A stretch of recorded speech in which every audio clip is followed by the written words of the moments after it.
बातमी आहे पुसदमधूनच। पुसदच्या बोरगडी कोपरा नाल्याच्या पुरात एक व्यक्ती अडकला होता। आपत्ती व्यवस्थापन पथक हे त्या व्यक्तीच्या रेस्क्यूसाठी दाखलही झालं। बोटीच्या सहाय्याने अखेर या व्यक्तीला आता रेस्क्यू करण्यात आलंय।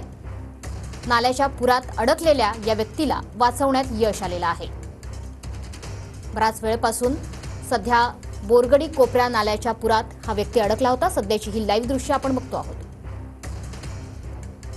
विवेक गावंडे आपले प्रतिनिधी सध्या आपल्या सोबत आहे। विवेक, कशा पद्धतीने या व्यक्तीला नाल्याच्या पुरातून बाहेर काढण्यात आलंय?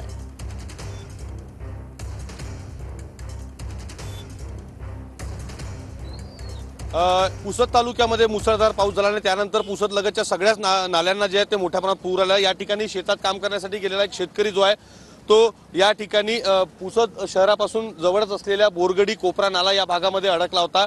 सुमारे गेल्या 3 ते 4 तासापासून तो त्या ठिकाणी अडकला होता आणि यवतमाळ आपत्ती व्यवस्थापनाचं पथक जे आहे ते या ठिकाणी दाखल झालं आणि त्यांनी बोटच्या साहाय्याने या शेतकऱ्याला जे आहे ते रेस्क्यू जे आहे ते करण्यात आलेला आहे। हा जो बोरगडी कोपरा नाला आहे, या कोपरा नाल्याच्या लगतचा हा संपूर्ण शेतीचा भाग आहे। या ठिकाणी शेती पिकाचं सुद्धा या मुसळधार पावसामुळे नुकसान झालं।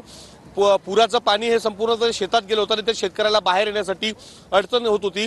या ठिकाणचे स्थानिक तहसीलदार जे आहेत जोरावर, त्यांनी ताबडतोब जिल्हा प्रशासनाशी संपर्क केला आणि पोलीस प्रशासन जिल्हा प्रशासनाच्या मदतीनं आता या शेतकऱ्याला जे आहेत ते रेस्क्यू या ठिकाणी करण्यात आलेला आहे। जिल्हा आपत्ती व्यवस्थापनाचं एक पथक जे आहे ते या पुसदच्या या संपूर्ण ठिकाणी दाखल झालेलं आहे। धन्यवाद या सविस्तर माहितीबद्दल। त्यामुळे नाल्याच्या पुरात अडकलेल्या या व्यक्तीला आता सुखरूपपणे बाहेर काढण्यात आलंय।